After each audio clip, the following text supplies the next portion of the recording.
ጓደኛዬ ሱቅ ዘግቶ መጥቶ ይሄን ታሪክ እስኪነግረኝ ቸኩሯል። ድንገት ነው የተቀየረው።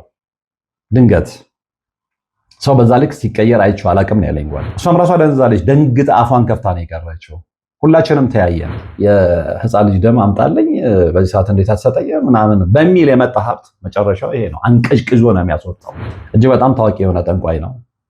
በጣም ዘመናዊ ጠንቋይ፣ ወጣት፣ አጭር፣ ቀይ የሚያምር አንተ ፊቱ ጠቁሮ ከሰል መስሎ እንደዛ የሚያምር እንትን እየለመነ ሲመጣኛ ሱቅ ገብቶ እኔን ሳይን ደንግጦ ወጣ። የህፃን ልጅ ድን ገብረ ሀብታም ከምትሆን እድሜ ልክን ድሃ ብትሆን ይሻላል። ታላቅ ቅናሽን በመስጠት የሚታወቀው ቴምር ፕሮፐርቲስ በ36 ወራት የሚረከቡ አፓርትመንቶችን አዋሬ ላይ የቦታው ትዝታ ያለባችሁ ዳግም የምትመለሱበት እድል 100% ለሚከፍል 35 በመቶ ቅናሽ አድርገናል። ባለ 1 መኝታ 80 ካሬ በ5 ሚሊዮን 500 ሺህ ብር፣ ባለ 3 መኝታ 121 ካሬ በ8 ሚሊዮን 400 ሺህ ብር ይዘንሎ ስንቀርብ በታላቅ ደስታ ሲሆን እንዲሁም የዲፕሎማቲክ መኖሪያ በሆነችው ሳር ቤት ላይ ባለ 3 መኝታ በአንድ ጊዜ ለሚከፍሉ ደንበኞች 139 ካሬ በ9 ሚሊዮን 900 ሺህ ብር፣ 143 ካሬ በአንድ ጊዜ ለሚከፍሉ በ10 ሚሊዮን 200 ሺህ ብር ይዘንሎ ቀርበናል። አሊያም 20 በመቶ ከፍለው ቀሪውን በ3 ዓመት በግንባታው ሂደት የሚከፍሉበት አማራጭ ይዘንሎ መጥተናል። እንደ ሁልጊዜው እታች ባሉት ስልኮች ፈጥነው ይደውሉ። ቴምር ፕሮፐርቲስ ከቤተሰብ በላይ። ሰላም ጤና ይስጥልን። በሀገር ውስጥና በመላው ዓለም የምትገኙ ውድ የቻናሌ ተከታታዮች ይኸው ዛሬም እግዚአብሔር ፈቅዶ ተገናኝተናል። ለዛሬ እንግዲህ 1-2 ወሳኝ ታሪኮችን ነው የማጋራችሁ። በእነዚህ ታሪኮች አማካኝነት ያንን መንገድ እየተከተላችሁ ያላችሁ መጨረሻችሁ ምን ሊሆን እንደሚችል መጠቆሚያ ነውና ማስጠንቀቂያም ጭምር ነው። ይሄንን ልብ እንድትሉልኝ እፈልጋለሁ። እነዚህን 2 አሁን የምነግራችሁን ታሪኮች ከዚህ በፊት እግረ መንገድ ሌሎች ታሪኮችን ስናገር ጠቅሻቸዋለሁ። እንዲሁም ደግሞ በአንደኛው መጽሐፌ ላይ አስፈሪዋለሁ። ብዙዎችን መለወጥ፣ ብዙዎችን ማስተማር፣ ብዙዎችን ማንቃት ስለምፈልግ ማለት ነውና ዛሬም ያለ ምክንያት አይደለም እነዚህን 2 ታሪኮች እንደገና አስታውሼ መናገር የፈለኩት። ምክንያቱም ከመቼውም ጊዜ በላይ በአቋራጭ መንገድ በተለይ ደግሞ በወጣትነት እድሜ ውስጥ የሚገኙ ልጆች በማወቅም ባለማወቅም አንድ ለዓለም ሀብትና ንብረት በመጓጓትም የእድሜ አቻዎቻቸውን ተለውጠው ሲያዩ ፉክክር ውስጥ በመግባትም መንገድ እየሳቱ ነው። ይሄ በደንብ ብዙ ማስረጃና መረጃዎች እየመጡልኝ ስለሆነ ይሄ መንገድ ትክክል አይደለም። ለጊዜው ሊመስላችሁ ይችላል። ለጊዜው ከሌላው አውትሻይን ያደርጋችሁ ሊመስላችሁ ይችላል። ግን መጨረሻችሁ ይሄ ነው። መጨረሻችሁ ሞት ነው። መጨረሻችሁ ሎሚ እየመጠጣችሁ ጎዳና ላይ ወድቆ መገኘት ነው። መጨረሻችሁ ከሰል መስላችሁ ሬሳችሁን እንኳን የሚያነሳ ሰው ጠፍቶ ሰዎች የሚጠየፏችሁ አይነት ሰዎች ልትሆኑ ይችላላችሁ ለማለት ነውና እነዛን 2 ታሪኮች እንደገና አስታውሳችኋለሁ። አንደኛው እኔ ኖርማሊ ራሴ የማውቀው ታሪክ ነው፣ በቅርብ የማውቀው ታሪክ ነው። ሁለተኛው ደግሞ እጅግ በጣም የቅርብ ጓደኛ የነገረኝ ነውና ሁለቱንም በየተራ እነግራችኋለሁ። ምናልባት እነዚህን ታሪኮች ከዚህ በፊት መጽሐፌ ላይ ያነበባችሁ እንዲሁም ደግሞ ሌሎች ታሪኮችን ስናገር እግረ መንገድ እንደ ማዳበሪያ አድርጌ ካቀረብኳቸውም ድጋሚ ብትሰሟቸውም ትጠቀማላችሁ እንጂ አትጎዱም። እና ምናልባት ብዙዎቻችሁ ደግሞ እነዚህ ታሪኮች ስትሰሙ የመጀመሪያ ጊዜም ሊሆን ይችላል እና ሁለቱንም አንድ ላይ ማንሳት የፈለግኩት በምክንያት ነው። የሁለቱም ሰዎች መጨረሻ ስላላማረ በዚህ መንገድ ውስጥ አሁን ያላችሁ ወጣቶችም መጨረሻችሁ እንደማያምር ለነግራችሁ ስለፈለኩ ነውና ከመጀመሪያው ታሪክ እጀምራለሁ። እንግዲህ አንደኛውን ታሪክ የነገረኝ እጅግ በጣም የምቀርበው ወዳጄ ነው። የስነ ጽሁፍ ወዳጄ ነው። የተግባባ ነው በስነ ጽሁፍ ነው። ጥሩ አርታኢ ነው። እንዲሁም ደግሞ ለስነ ጽሁፍ ያለው ፍቅር ብቻ ሳይሆን ችሎታም የሚደንቅ ነው። ሀገራችን ውስጥ ይታተሙ በነበሩ ታዋቂ የነበሩ ጋዜጦች ላይ የትርጉም ስራዎችን ያቀርብ ነበረ እና በደንብ ብዕሩን ያፍታታ ባለሙያ ነው እና እሱ የነገረኝን ታሪክ ነው የምነግራችሁ፣ የመጀመሪያ ማለት ነው እና በደንብ እንድትሰሙኝ ይፈልጋለሁ እስከ መጨረሻው። ይሄ ልጅ አንድ ባለሀብት ጓደኛ አለው እና ብዙ ጊዜ ባለሀብት ጓደኛው ለንግድ ወደ ውጭ በማይወጣበት ሰዓት ላይ በጣም ስለሚወደው በችሎታውም ስለሚያደንቀው የሰፈሩም ልጅ ስለሆነ አብሮ አደጉም ስለሆነ ይዞት ይዝናናልና ከሱ ውጭ መዝናናት አይፈልግም እና ሀገር ውስጥ ባለበት ሰዓት ሁሉ የሄደበት ይዞት ነው የሚሄደውና አብረው ያመሻሉ፣ አብረው ይዝናናሉ፣ አብረው ይውላሉ። ይሄ የተለመደ ተግባራቸው ነው እና ወደ አትላስ አካባቢ ዩሊ ሆቴል አካባቢ ማለት ነው አንድ የሚያዘወትሩበት ቤት ነበረ። ፐብ ነው፣ ውስኪ ቤት ነው። ባለቤቷ በጣም ቆንጆ የሆነች ሴት ነች። እሷ ነገረችኝ፣ እኔ አላየኋትም አክቹዋሊ፣ ግን ጓደኛዬ ነገረኝ ማለት ነው። እና እዛ ቤት ያመሻሉ። ብዙ ሀብታሞች የሚሰበሰቡበት ቤት ነው። አነስ ያለች ቤት ብትሆን በጣም ብዙ ደንበኞች አሏት። አንደኛ ትክክለኛ ውስኪ ነው ስለሚባል ወዳጄም የነገረኝ ያንን ነው። እንግዲህ ቴስት ስላደረገው ትክክለኛ ውስኪ ወይም ንጹህ ውስኪ ነው፣ ያልተወጋ ውስኪ ነው የምትሸጠው። ከዛ ውጭም ደግሞ ልጅቷ በጣም ቆንጆ ስለሆነች እሷን ለማየትም ሲሉ ሀብታሞች እዛ ቤት ይመላለሳሉ እና ከዛ ውስኪ ቤት እሷ ሁሌም አጠፋም።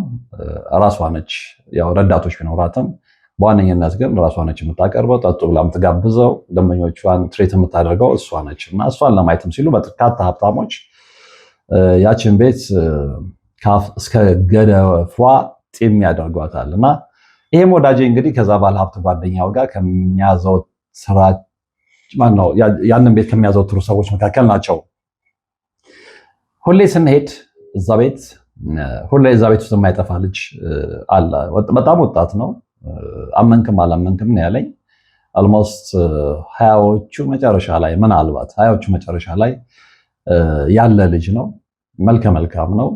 በየቀኑ የሚለብሳቸው ልብሶች በጣም የሚገራርሙ ብራንድ የሆኑ ልብሶች፣ ውድ እንደሆኑ የሚያስታውቁ ልብሶች ናቸው። ግን በእሱ አትገረም ነው ያለኝ። በየቀኑ የሚቀያይራቸው ልብሶች አይደሉም። በየቀኑ የሚቀያይራቸው መኪኖች በራሳቸው ድምፅ አውጥተው ይናገራሉ። እንግዲህ ግነት ነች እቺ። ያው አንዳንድ ጊዜ የሆኑ ነገሮችን ማስረዳት ስንፈልግ በጣም ቦልድ አድርገን ነው አይደለም የምናወራው እና አይ ቲንክ ያንን ለማለት እንደሆነ ይገባቸዋል ብዬ አስባለሁ። እና ሁሌ ጓደኛ የለውም ይሄ ወጣት ባለሀብት ልጅ ይመጣል። ባንኮኒ ላይ ነው የሚቀመጠው። ከእሷ ጋር ብቻ ነው የሚግባባው። ከባለቤቷ ጋር የሚያወርደውን ያወርዳል። ቦትል ውስኪ እንዳለ ያወርዳል። ምርጫው ብላክ ሌብል ነው። እሱን ያወርዳል። ከእሷ ጋር አጣጥመው ወይ ጨርሰው ይሄዳል። አላበዛም። አንዳንድ ጊዜም ደግሞ ካቃተው በቃ የሚችለውን ያህል ይጠጣና ከፍሎ ይወጣል። ይሄ የተለመደ ተግባሩ ነው እና ከዛ ውጪ ማንንም አያናገርም እዛ ቤት ውስጥ የቆየ ደንበኛም ቢሆን ማለት ነው። ብዙ ባለሀብቶች ደግሞ እዛ ቤት የሚጠጡ ርዕሳቸው እሱ ነው። አንደኛ ከማንም ጋር ለመቀላቀሉ አቴንሽን ሲከር እንዲሆን አድርገውታል። ያው የብዙዎችን ትኩረት ስቧል። ምንድነው ከማን ይበልጣል በሚል የቅናት ስሜት የሚያዩት ያሉትን ያህል የሀብቱ ምንጭ ደግሞ የሚያመራምራቸውን ሰዎች ነበሩ። ይሄ የተለመደ ነው አይደል? ኢትዮጵያ ውስጥ የሆነ ሰው በጣም ተለውጦ ሲያይ ሁሌም እንመራመራለን። አያገባንም እኮ ያ ሰውዬ ከየትም ያምጣው አንድ ቀን ሁለት ቀን ልናወራ እንችላለን፣ ልንል እንችላለን። ግን በየቀኑ ስለ አንድ ሰው የምታወሩ ከሆነ ጤነኞች አይደላችሁም። በየቀኑ 30 ቀን እዛ ቤት ገብታችሁ 30ውንም ቀን ስለሱ የምታወሩ ከሆነ ልትመረመሩ ነው የሚገባችሁ፣ የእውነት ማለት ነው። እና እዛ ቤት ያሉ ሀብታሞች ግን ሁሌ እሱን ባዩት ቁጥር ርዕሳቸው እሱ ነው። በዚህ እድሜው ኬታ መጣ፣ በየቀኑ የሚቀያይራቸው መኪኖች ምንጫቸው ምንድን ነው እና የመሳሰሉት እንግዲህ እነሱም ባለሀብቶች ናቸው። የእነሱም ሀብት ሊታራ ይገባል። እንግዲህ ያንን ሰው ነገር ካነሳችሁ አንድ ጣት ወደ ሌላው ቢጠቁ ሌሎቹ 3 ጣቶች ወደ ራስ እንደሚጠቁሙ የሚታወቅ ነው እና በዛ አይነት ሁኔታ እንደቆየን አለ። አንድ ቀን እዛ ቤት ቁጭ እንዳለ ሌሊት ሆኗል። ሚድናይትም አልፏል። ኦልሞስት ወደ 9 ሰዓት አካባቢ ነው አሁን ያው እንግዲህ 9 ሰዓት የምን ሰዓት እንደሆነ በፊትም አውርተናል። ዴቪል ሃወር ነው አይደል? ዴቪል ሃወር ላይ ልክ 9 ሰዓት ላይ ዲጆም ገብቷል ደክሞት፣ ሙዚቃው ጠፋፍቷል። ስለዚህ ቤቱ ሊዘጋ የቀሩት እንግዲህ ውስጥ ያሉት 2 እና 3 ጠጪዎች እስኪወጡ ብቻ ነው። ደንበኛ ንጉስ ነው። በተለይ ደግሞ የውስኪ ደንበኛ ከንጉስም በላይ ንጉስ ነው ለሻጮቹ ማለት ነው። ምክንያቱም የሚያወጣው ገንዘብ የሚከፍለው ገንዘብ ስለሚታወቅና እነዛን ሰዎች ውጡ ብለው ከቆርኪ ጋር እንትን አይሏቸው ወይም ደግሞ ከውስኪ ክዳን ጋር አብረው አይጠርጓቸውም። እስኪወጡ አንድ ሰውም ቢቆይ ጠጥቶ እስኪወጣ ድረስ ይጠበቃል እና ጥግ ላይ ያለ ነው። እኔና ጓደኛ ነን እያወራን ነው አለ። እንዲሁም ደግሞ ራቅ ብለው 1-2 ሰዎች አሉ። ስለዚህ በቃ ያለ ነው ቤት ውስጥ እኛ ብቻ ነን። ዲጄው እንደነገርኩ ሙዚቃውን አጠፋፍቶ ገብቷል። ስለዚህ ጸጥ ያለ ስለሆነ ከሚያልፉ መኪናዎች፣ ከውጭ ከሰካራም ድምፅና ከሚጫጫው ሴተኛ ዳሪዎች ድምፅ ውጪ የጎዳና ሴተኛ ዳሪዎች ድምፅ ውጪ የሚሰማ ነገር የለም ነው ያለው። ስለዚህ ቤት ውስጥ ኮሽ ያለች ነገር ሁሉ ጎልታ ነው የምትሰማው። በዚህ መሃል ያ ባንኮኒ ላይ የተቀመጠ ባለ ሀብት ልጅ እንግዲህ ከነበሩት ከሁለቱ ከዚህ ይህን ታሪክ ከሚነግረኝ ጓደኛዬ እና ከጓደኛው ፈንጠርጠር ብለው ከተቀመጡት ውጪ ይሄ ባለ ሀብት ልጅ ባንኮኒ ላይ ቁጭ ብሎ ከባለቤቷ ጋር እያወራ ነው፣ እየጠጣ ነው የተለመደውን መጠጡን። ድንገት ነው የተቀየረው። ድንገት ሰው በዛ ልክ ሲቀየር አይቼው አላቅም ነው ያለኝ ጓደኛዬ። የሰው ፊት ወደ ሰማያዊነት ሲቀየር ለመጀመሪያ ጊዜ ተመለከትኩ። ምናልባት ሳይንስ ፊክሽን ፊልሞች ላይ አይቼ ሊሆን ይችላል። እዛ ላይ ግን ሪያሊቲ በግንባር ያየሁትን ነው የምነግርህ ነው ያለኝ። እማምነው ጓደኛዬ ነው፣ በብዙ ነገሮች እማምነው ጓደኛዬ ነው። ከዛ ወዲያውኑ ተፈናጥሮ ተነሳ። ቃል በቃል ያለውን ነው የምነግራቸው። በዚህ ሰዓት የህፃን ልጅ ደም አምጣ ይለኛል። ከየት ነው የማመጣው? አሁን እዚህ ጋር ለነገራችሁ የፈለኩት ምናልባት ይሄን ታሪክ እንደነገርኳችሁ ማጀቢያ ታሪክ አድርጌ ከዚህ በፊት ስናገረው ሰምታችሁ ሊሆን ይችላል።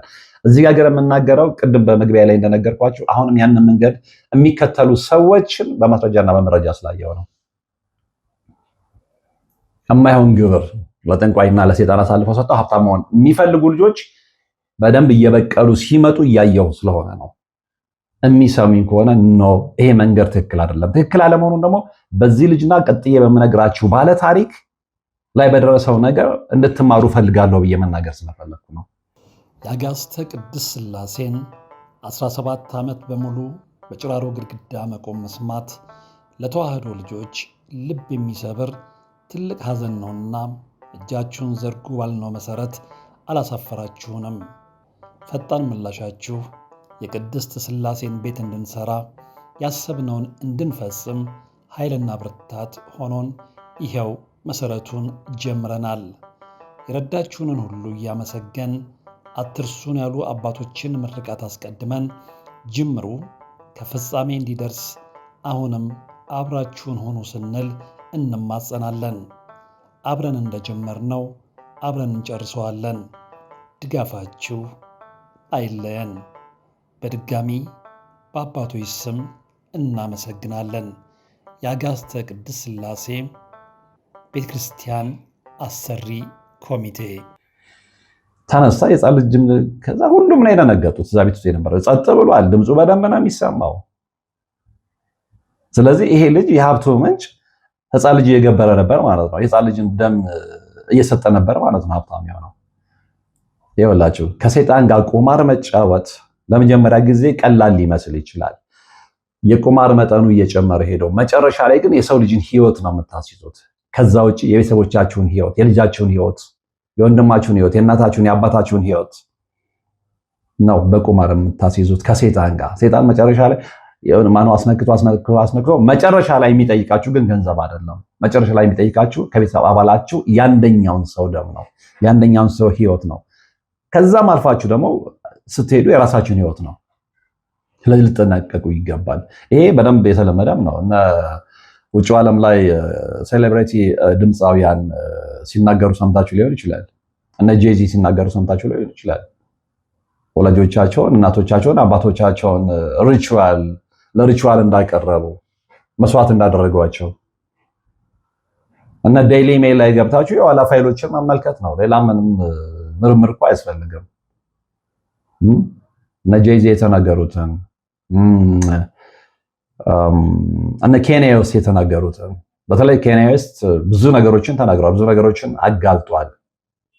ስለዚህ እናቱን ቤተሰቡን እየሰዋ ሰው ነው ለዴቨል ማለት ነው። ወርሺፕ ዝነኛ ለመሆን ገንዘብ ለማግኘት ሮልስ ሮይስ ለመንዳት ቡጋቲ ለመንዳት ከሌላው በጣም ምንድነው ነጥሮ ለማውጣት ቡጋቲና ሮልስ ሮይስ ለመንዳት እናትህን መስዋዕት ማድረግ አይጠበቅብህም፣ አያስፈልግም። ልጅን መስዋዕት ማድረግ አያስፈልግም። ለሰይጣን ሪቹዋል ታልፋለህ፣ የሰው መቀለጃ ሆነ ማለት ነው። እና ወደ ታሪኬ ስመልሳችሁ ይሄም ልጅ እንደዛ ነው የተነሳው ተፈናጥሮ። የህፃን ልጅ ደም አምጣ ይለኛል። በዚህ ሰዓት ከየት ነው የማመጣው? ስለዚህ ይሄ ሰዓት ባይሆንና ተዘጋጅቶ ቢሆን ኖሮ ይሰጥ ነበር ማለት ነው። ያስለመደው ነው ማለት ነው። ለካ በዛ ሰዓት ላይ እንግዲህ ይሄ ልጅ ግብሩን ተላልፎ ያ መንፈስ መጥቶ እያጨናነቀው ነው ማለት ነው። ሰዓት ያልፎብኛል፣ ያስለመድከኝን ስጠኝ እያለው ነው። የሕፃን ልጅ ደም አምጣልኝ እያለው ነው። አርደህ በምታመጣው ዕቃ አምጣልኝ እያለው ነው። ይሄ ልጅ ያልለመደውን ይህንን ነገር ኬት አምጥቶ ከአንደበቱ ያውጠዋል? መጨረሻ ላይ ከኪሱ አልቆጠረውም ማለት የታሰረ ብር እንዲህ ነው ምናምን አላለም። የታሰረውን ብር ጠረጴዛ ላይ አስቀምጠ ወጣ። የመኪና ቁልፍ አስነሳ። ሲሄድ እንሰማዋለን። ሴትዮዋ ራሷ ወይም የሆቴሉ ወይም የፐቡ ባለቤት እንግዲህ በወጣትነት ያለች ልጅ ነች ብሎኛል። እሷ ራሷ ፊቷ የእሱ ሊመስል ምንም አልቀረውም፣ ደንግጣለች። እንግዲህ ይህንን ስቶሪ አታውቅም ማለት ነው። ወይም ደግሞ የገቢ ምንጩን አልነገራትም። ከዛ ቤት በቃ ይመጣል፣ ሀብታም መሆኑ ነግሯታል። እንደዚህ አይነት ሴቶች ደግሞ ምንም ሆኑ ምን የሆነ ቀባብተህ ነጋዴ ነኝ አስመጪ ነኝ ምናምን ካልካት ትቀበላለች። ከአንተ የምትፈልገው ገንዘብ ስለሆነ፣ ምክንያቱም ኮማሪት ነች፣ ገንዘብን ነው የምትፈልገው፣ ገቢዋን ነው የምትፈልገው። ስለዚህ ኢን ዲቴል ስለአንተ የማወቅ ፍላጎቱ አይኖራትም። ምናልባት ስለ ሀብት ስለ ገንዘብ የማወቅ ፍላጎት ሊኖራት ይችላል እንጂ ፐርሰናል ስለአንተ ማንነት ብዙም እንትኑ የላትም። እሷም ራሷ ደንዛለች። ደንግጥ አፏን ከፍታ ነው የቀረችው። ሁላችንም ተያየን። የመኪናው ድምፅ ይሰማናል። ሄደ መጋ እንደ ጉድ በነበርነው ሰዎች ተወራ። እሷም ራሷ እንደኔ እኮ ምንም የማውቀው ነገር የለም ምናምን አለች። በቃ ተያይዘን ወጣን። ከዛ በኋላ ተመልሰን ሄደናል። ያን ልጅ ከዛ ጊዜ ጀምሮ አይቼው አላውቅም ነው ያለው። አይቼው አላውቅም። እንደወጣ ቀረ፣ እንደወጣ አልተመለሰም እዛ ቤት ውስጥ። እንግዲህ ይሄ ልጅ ወይ ቤት ቀይሮ ሊሆን ይችላል፣ ወይ ደግሞ ያ መንፈስ ግብሩን ስላጓደለበት ቀጥቅጦ ገሎትም ሊሆን ይችላል። ሪያሊቲ ነው። ቁማር ጨዋታ ጀምራችሁ ቁማር ስትበሉና ያስለመዳችሁትን ስትነፍጉ አጋንንት ቀልድ አያውቅም። እርቃናችሁን ነው የሚገርፋችሁ፣ ነፍሳችሁን ነው የሚነጥቃችሁ፣ ደማችሁን ነው የሚያፈሰው። ስለዚህ ይህንን መንገድ እንደ ቀልድ ያያችሁት አደጋው ስላልታያችሁ ነው። እኔ ደጋግሜ የምናገረው ብዙዎቹ አደጋው አልታያቸውም። ገንዘቡ ብቻ ነው የታያቸው። ሚሊዮነር መሆናቸው ብቻ ነው ለጊዜው የታያቸው። እሱም ቢሆን ለጊዜው ነው። ይሰጣችኋል፣ አይናችሁ ላይ ትሪክ ይሰራባችኋል፣ መልሶ ይነጥቃችኋል። ዛሬ አለን ስትሉ፣ ዛሬ ፎቅ ገነባን ስትሉ፣ ዛሬ ቪላ ሰራን ስትሉ ነገ ሊሰምጥ ይችላል። ነገ ያን ነገር ልታጡ ትችላላችሁ። በዛ ነገር ሳትጠቀሙ ለሌላ አሳልፋችሁ ልትሰጡ ትችላላችሁ። የእናንተ አይደለማ፣ በአጋንንት ኃይል ያገኛችሁት ነው። አጋንንትም የራሱ የሆነ ነገር የለውም፣ ከሌላው ቀምጦ ነው አይደል የሚሰጠው። ስለዚህ ደግሞ ለአንተ የሰጠህን ደግሞ የሆነ ነገር ስታጓድልበት ከአንተ ይነጥቅና ደግሞ ለባለተኛው ይሰጣል፣ ከሱ ይነጥቅና ደግሞ ለዛ ይሰጠዋል። ከየት አምጥቶ ይሰጣል? ያለው የተተፈረፈ ሀብት ያለው ጌታችን መድኃኒታችን ኢየሱስ ክርስቶስ ብቻ ነው። ከጌታችን ከመድኃኒታችን ከኢየሱስ ክርስቶስ የሆነው ብቻ ነው በረከት የሚኖረው፣ በደም የምንጠቀምበት፣ ልጆቻችንን የምናሳድግበት፣ ቤተሰባችንን የምንመራበት፣ እኛም የምንኖርበት የተባረከ ሀብት ያ ነው እንጂ አሁን በነገርኳችሁ አይነት ሁኔታ የህፃን ልጅ ደም አምጣልኝ በዚህ ሰዓት እንዴት አትሰጠኝ ምናምን በሚል የመጣ ሀብት መጨረሻው ይሄ ነው። አንቀጭቅዞ ነው የሚያስወጣው። ምናልባት የዛ ልጅ መኪና ተጋይቶም ህይወቱም አልፎ ሊሆን ይችላል። ኖ ዋን ኖውስ፣ ማንም የሚያውቀው ሰው የለም። ኤኒዌይ ይሄ ልጅ ከዛ በኋላ አልተመለሰም። ግን ከዚህ ልጅ ህይወት እርግጠኛ ሆኜ የምነግራችሁ መቼ የሚሆን መች መጨረሻው እንደማያምር ነው። ከዛ ከወጣ በኋላስ ወይ ገደል ገብቶስ ቢሆን ብዙዎቹ መንገድ እየሳቱ ገደል ይገቡ የለ እንዴ? ሌሊት ላይ ጠጥተው ሲነዱ ሰክሮ እንደዚህ ሲያሽከረክር እንትን አለ ነው። ከጀርባ ያለውም ነገር አብሮ መታየትና መጠናት መቻል አለበት። አንደኛው ይህንን ነው ልነግራችሁ የፈለግኩት። በዚህ አይነት መስመር ውስጥ ከሄዳችሁ ድንገት ባልጠበቃችሁትና ባላሰባችሁ ሰዓት ምናልባት ቤታችሁ መሆናችሁ ከእንቅልፍ ቀዝቅሷችሁ በዚህ ሰዓት አምጣልኝ እንጂ ሊል ይችላል። ስለዚህ የህፃን ልጅን ገብረ ሀብታም ከምትሆን እድሜ ልክን ድሃ ብትሆን ይሻላል።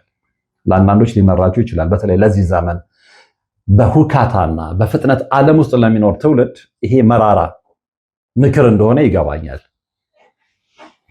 ግን ለሚቀበል መቀበል ለሚፈልግ የነገ ህይወቱን ማቆየት ለሚፈልግ ማዳን ለሚፈልግ ከእግዚአብሔር ጋር መታረቅ ለሚፈልግ እናገራለሁ። የሚሰማ ይሰማኛል፣ የማይሰማ መብቱ ነው። ከዛ በኋላ በግድ የሚሆኑ ነገሮች እንዲሰማ ያስገድዱታል።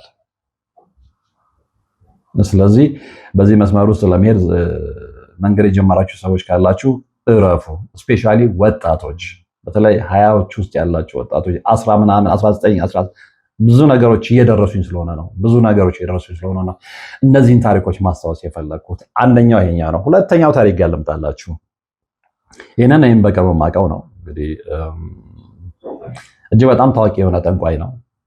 በጣም ዘመናዊ ጠንቋይ፣ ወጣት፣ አጭር፣ ቀይ የሚያምር ጉንጮ ስትነኩት የሚፈርጥ የሚመስል ብርቱካን የሚመስል አነጋገሩ ቄንጥ ያለው ጥርሶቹ የሚያምሩ ጅነን ሁሉም የሚሰግድለት ትልቅ ትንሹ የሚፈራው አይነት ሰው እሱ ጋር የማይመጣ የሰው አይነት አለ የለም። በጣም ባለሀብቶች ናቸው በብዛት የሚመጡት፣ ያው በደንብ ስለሚከፍሉ ካርድ ዲፕሎማቶች ይመጡ እንደነበር አስታውሳለሁ። አምባሳደሮች ይመጡ እንደነበር አስታውሳለሁ። መኪናዎቻቸውን በልጅነት አምሮ ስለማስታውስ እና ሁሌ መጠጥ በገፍ ነው የሚገባው። የውስኪው አይነት በካርቶን ታሽጎ ይገባል። አምቦሃው፣ ለስላሳው፣ ምኑ ግን ያለሱ ፍቃድ ያለ ቀጠሮ ወደ እሱ ቤት መግባት አይቻልም።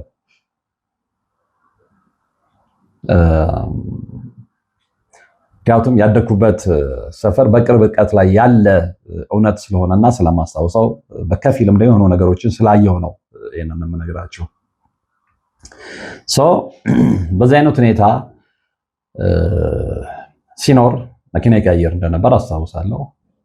መኪና መቀየር በዛ ሰዓት ለሱ ብርቅ አይደለም። ምክንያቱም ነገርኳቸው፣ የሚከፍሉት ሰዎች ኮር ዲፕሎማቶች ናቸው፣ አምባሳደሮች ናቸው፣ የውጭ ሀገር ዜጎች ናቸው። አልፎ አልፎ ኢትዮጵያኖችም ቢመጡም ኢትዮጵያኖችም ቢሆኑ ደግሞ ዝም ብሎ ተራ ሰው አይደለም የሚመጣው፣ በሀብታም ሰው ነው የሚመጣው። በዛ አይነት ሁኔታ ውስጥ እያለ ትዳር ይመሰርታል፣ ልጆች ይወልዳል። ግን እየሄደበት ያለው መንገድ የነገርኳችሁ መንገድ ነው። እነዛ አምባሳደሮች የሚመጡት እንግዲህ ለሀገራዊ ጉዳይ አይደለም፣ ወይ ለሀገራዊ አይደለም፣ ለማስጠንቆል ነው። በኋላ ግን ሁሉ ነገር ድንገት ነው የተቀየረው። ለምን ተቀየረ? እሱ ሪሰርች ይፈልጋል፣ እሱ ነው የሚያውቀው። ምክንያቱም እንግዲህ እሱ የሚያጓደለው ነገር ሊኖር ይችላል፣ የገባው ቃል ላይ የዋሻው ነገር ሊኖር ይችላል። ስለዚህ ቅድም በመጀመሪያው ታሪክ ላይ እንደነገርኳችሁ ሴጣን ቀልድ አያውቅም። ምክንያቱም ሌላ ከእናንተ ምንም አይደለም የሚፈልገው፣ ነፍሳችሁን ነው የሚፈልገው፣ ነፍሳችሁን ብቻ ማለት ነው። ስለዚህ ነፍሳችሁን እስከሚያገኝ ድረስ ብዙ ነገር ያነካካችኋል፣ ብዙ ነገር ያሳያችኋል፣ ብዙ የውሸት ነገሮችን አይናችሁ ላይ ያጭበረበረ ትሪክ ይሰራባችኋል። አገኘው ብላችሁ ከሰው በላይ ሆነን ብላችሁ፣ ምድራዊ ሰው ደግሞ ታውቃላችሁ ሲያምርባችሁ ሲኖራችሁ ይሰግድላችኋል አለ። ሰይጣን በዛ ትሪክ ነው የሚገባው። የሰውን ሱፐር ኢጎ ስለሚያውቀው፣ የሰዎችን ፍላጎት ስለሚያውቀው፣ ሰዎች እስከ ተሰገደላቸው፣ ሰዎች እስከ ምንድነው ሽርጉድ እስካሉላቸው ድረስ ምንም አድርጎ ቢባሉ ነፍሳቸውን ስጡ ቢባሉ ይሰጣሉ። ይሄንን ትሪክ ደግሞ ሰይጣን ያውቀዋል፣ የሰው ደካማ ጎን እንደሆነ።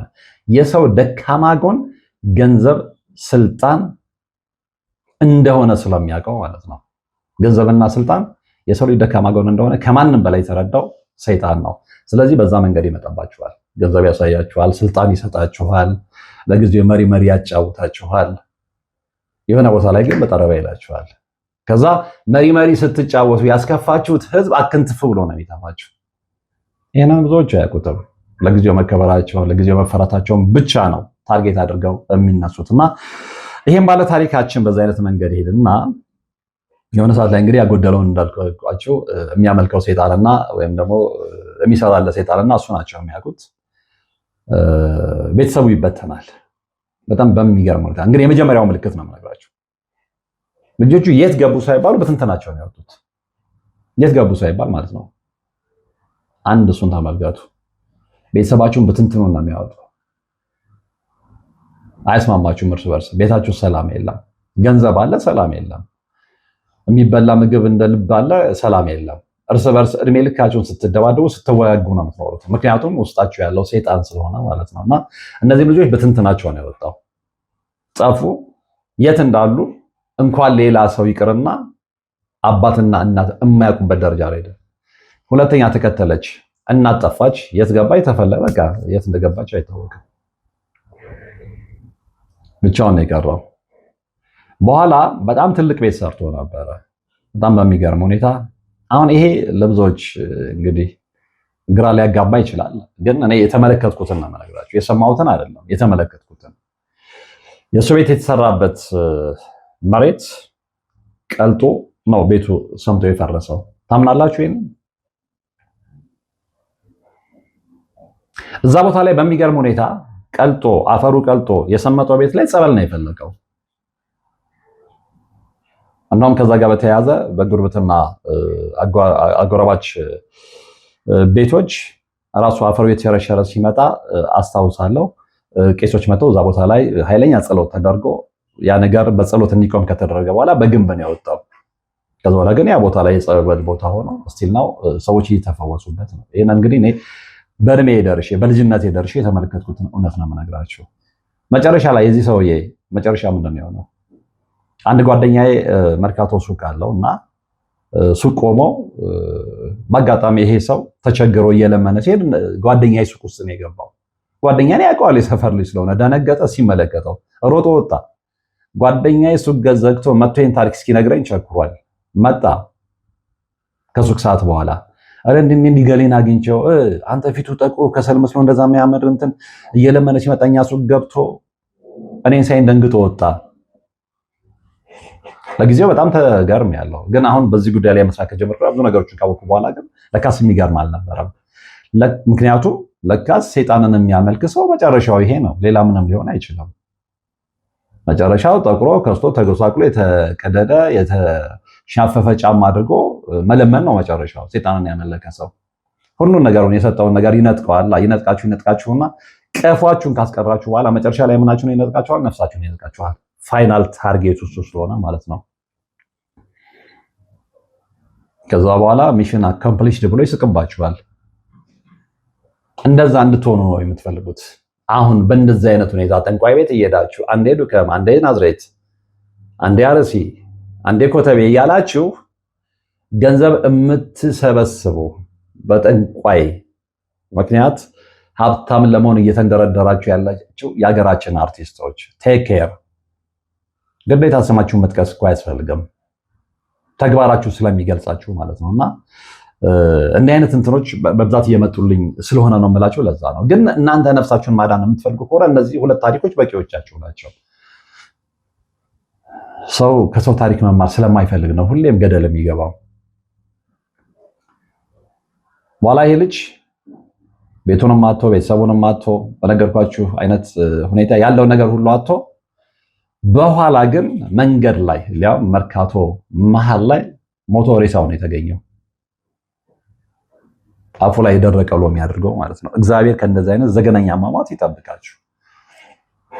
ስንት ሰፊ ቤተሰብ የነበረው ሰው ለማኝ ሆኖ ከሀብት ደረጃ ወርዶ ቤተሰቡ ተበትኖ ቤት ንብረቱን አጥቶ ሀብት ንብረቱን አጥቶ መንገድ ላይ ሲሞት ከማየት የበለጠ ዘግናኝ ነገር አለ ወይ?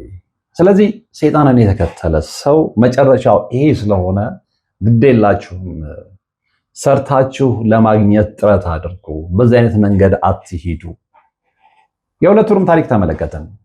እንደ ማሳያ የሁለቱን ታሪክ አቀረብኩላችሁ እንጂ ሌሎች ያልተነገሩ በዚህ አይነት መንገድ የሄዱ በእነሱ እድሜ ያሉ እድሜ ያሉ የሆነ ታይም ላይ በጣም አውትሻይን አድርገው መጨረሻ ላይ ግን የደከረቱ ሰዎች ይኖራሉ በብዛት። እነሱን አይታችሁ እንዴት አትማሩ? እነሱን አይታችሁ እንዴት ነው በዚህ መንገድ ከሄድኩ መጨረሻ ይሄ ነው ብላችሁ እንዴት አታስቡ? እግዚአብሔር ከእነዚህ አይነት አካሄድ ይጠብቀን። አለበለዛ መጨረሻችን አያምርም። አብራችሁን ስለነበራችሁ አመሰግናለሁ። ጨርሻለሁ። ሰላም። ታላቅ ቅናሽን በመስጠት የሚታወቀው ቴምር ፕሮፐርቲስ በ36 ወራት የሚረከቡ አፓርትመንቶችን አዋሬ ላይ የቦታው ትዝታ ያለባችሁ ዳግም የምትመለሱበት እድል 100% ለሚከፍል 35 በመቶ ቅናሽ አድርገናል። ባለ 1 መኝታ 80 ካሬ በ5 ሚሊዮን 500 ሺህ ብር፣ ባለ 3 መኝታ 121 ካሬ በ8 ሚሊዮን 400 ሺህ ብር ይዘንሎ ስንቀርብ በታላቅ ደስታ ሲሆን እንዲሁም የዲፕሎማቲክ መኖሪያ በሆነችው ሳር ቤት ላይ ባለ 3 መኝታ በአንድ ጊዜ ለሚከፍሉ ደንበኞች 139 ካሬ በ9 ሚሊዮን 900 ሺህ ብር፣ 143 ካሬ በአንድ ጊዜ ለሚከፍሉ በ10 ሚሊዮን 200 ሺህ ብር ይዘንሎ ቀርበናል። አሊያም 20 በመቶ ከፍለው ቀሪውን በ3 ዓመት በግንባታው ሂደት የሚከፍሉበት አማራጭ ይዘንሎ መጥተናል። እንደ ሁልጊዜው እታች ባሉት ስልኮች ፈጥነው ይደውሉ። ቴምር ፕሮፐርቲስ ከቤተሰብ በላይ